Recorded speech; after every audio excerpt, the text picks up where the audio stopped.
And when you fast, do not look dismal like the hypocrites.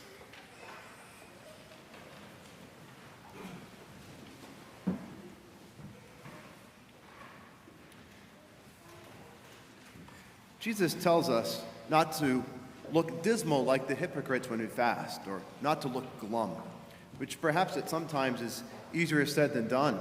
You don't always realize you're becoming irritable when you fast. Perhaps it's happened to us already at some points during this day.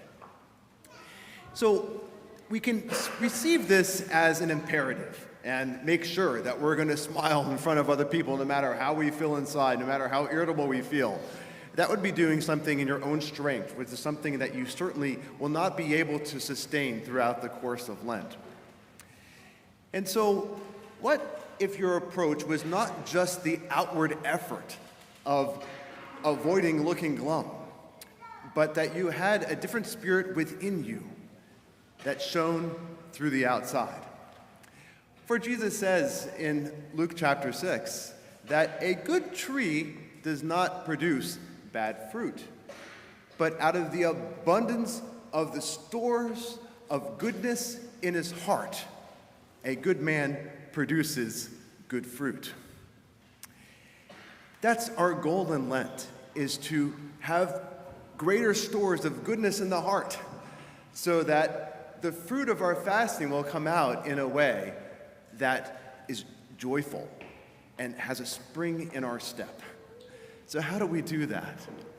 Well, when we fast, we create a void, don't we? There's a certain emptiness that happens there.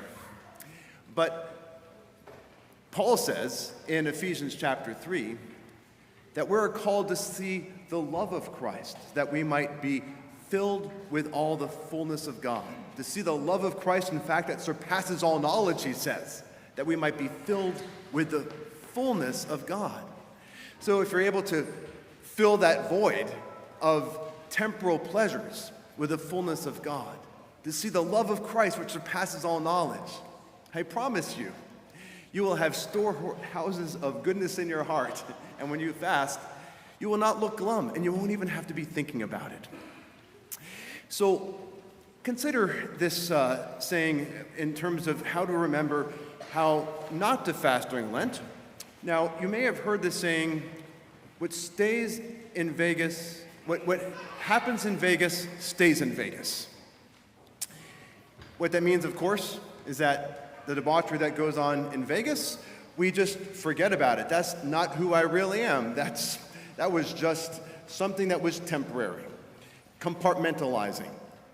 Now, I think I can fairly safely say that you who are here today on Ash Wednesday evening are not the kind of people who would embrace that type of slogan. But I'll tell you the kind of slogan that many Catholics do embrace. What happens in Lent stays in Lent. In other words, those practices that were so difficult that I endured, that was just for Lent. I'm not going to think about them again until maybe Lent next year. So there's even more of an analogy. What happens in Vegas stays in Vegas. Your money stays in Vegas, right? But the almsgiving you give in Lent just stays in Lent, right? But of course, that can go on with anything we give up as well. We can multiply examples in our lives. But the idea is to bring about certain practices, to be filled with the fullness of God in Lent in such a way that it continues beyond Lent. To see Lent as not just something that you give up to prove yourself to God. Look, God, look what I did. I did this for you. See my love for you. That's really just another way of trying to do something in your own strength, and it won't last. But if you take that void and you use it as an opportunity to replace lesser things with greater things, that fullness of God, the only thing that is able to fill your hearts, then you will want to continue what you've learned in Lent throughout the year to come. It's kind of like if you're to take a trip and you are to learn to experience the finer things in life. Imagine you go to Paris and you learn to sample wine in a way that you've never done before. That experience will carry over to wherever you go. When you're not in Paris anymore, you're going to appreciate wine more. You're going to have more of an educated approach, and you're going to enjoy it more throughout your entire life. Now, in Lent is a time, likewise, to learn to appreciate the finer things in life, those finer spiritual things, to which fine wine pales in comparison.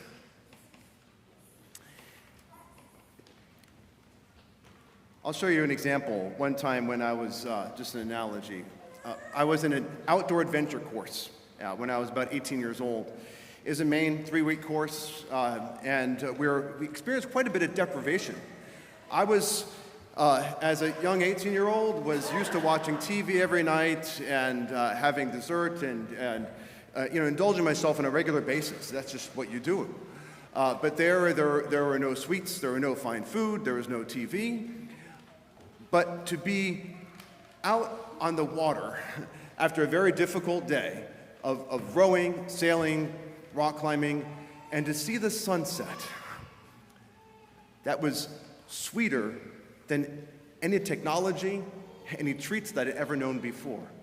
You see, we're just so engaged in a focused effort that we learn to focus on finer things that transcend all these artificial things that sought to imitate what God would give us in other ways. And so that's just an analogy of a spiritual sunrise or a spiritual sunset that we can partake of, that light of Christ, his love, which surpasses all knowledge. Yes, to be filled with the fullness of God. So to make an example that might be a little bit more applicable, let's say someone enjoys ice cream after dinner every night. So one very common type of Lenten observance would be to forego that ice cream during Lent. But what might you do instead? Have an apple.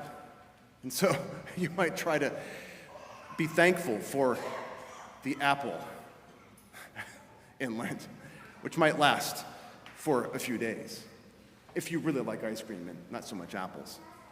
But instead, if you took some time after the apple to journal about, to have a Thanksgiving journal, a prayer journal, and you wrote about things that gave you joy and prayed to God about what He did for you that day and what He has given you that will never be taken away, you will have a foundation of gratitude that will put a spring in your step and will carry forward into your life long after that ice cream returns in Easter. So again, if you're filled with the fullness of God in this way, you won't have to work at not looking glum, because the storehouses of goodness in your heart will shine forth for all to see. Now today, when we receive our ashes, we'll hear the words, "You are dust, and to dust you shall return." Those are heavy words. But to bring this full circle in terms of how Lent can help us to order our lives and to build our lives on a firmer foundation, think of the words of the writer to Ecclesiastes, who said, "It is better to be in the house of mourning than in the house of feasting." So the idea is memento mori. Remember that you too will die. And we're called to remember that today when we receive our ashes. Remember, O man, that thou art dust, and to dust thou shalt return. Is there joy in that? There is if it calls you to build your life on eternal things, to order your life well after the foundation of the gospel, to build a life based on the fullness of God rather than temporal things that come and go, to receive God's mercy in such a way that you're able to pass it on to others. These are the kinds of things that everyone wishes they did more of on their deathbed. These are the kinds of things that when those who do it well, we remember with joy when they're gone. This is the foundation of a good life. And in the midst of a life built on this foundation, on the fullness of God, it is a life of joy and peace, I promise you. More joy and peace than ice cream can give, or television, or whatever it might be. And so, another saying you might have heard, with every rose is a thorn. Well, you may encounter some painful things in Lent, but That's another way of saying for Catholics, with every year there's a Lent. But how about look at it a slightly different way? With every thorn, there's a rose. So you may encounter some painful things in Lent when you learn to unload those things that were damaging and unhelpful. There may be a time of transition as you learn to fill that void with what is the greater fullness of God. But with that cross will be a rose, and you will have the abundant joy of the resurrection. So, yes, let us follow Jesus' words that we do not look dismal during Lent, because our Lord Jesus Christ took what is dismal in this world and he crucified it on the cross and rose again so that we might have a spring in our step forever.